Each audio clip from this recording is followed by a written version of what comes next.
Dans une caisse à outils, une vis tentait de consoler un clou, meurtri et tordu sous les sévices d'un marteau violent et jaloux.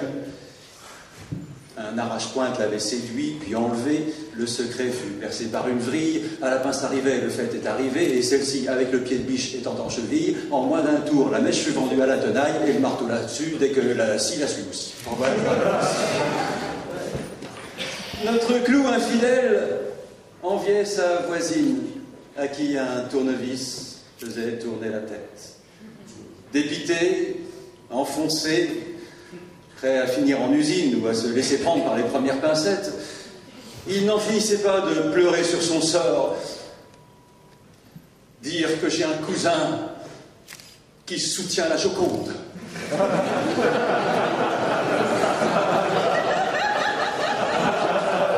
Un père à l'opéra, planté dans le décor.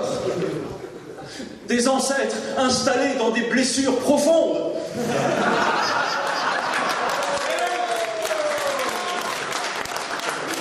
La main gauche du Christ, c'est un de mes aïeux.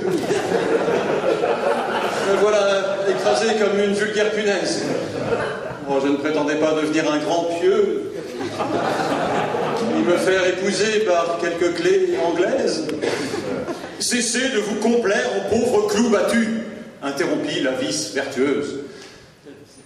Mais si, les vices ont des vertus.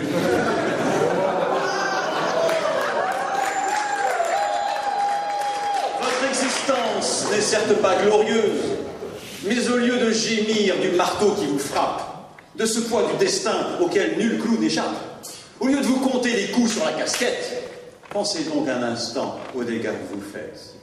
Votre pointe acérée dans tous les bois se plante, vous fissurez les briques, vous éventrez les cuirs, et parfois dans les chairs, vos percées sont sanglantes. Vous créez les douleurs que vous rêvez de fuir. Notre comportement est aussi discutable. Nous nous plaignons sans cesse que le sort nous assomme, sans nous préoccuper de ceux que l'on accable. L'homme est un clou pour l'homme.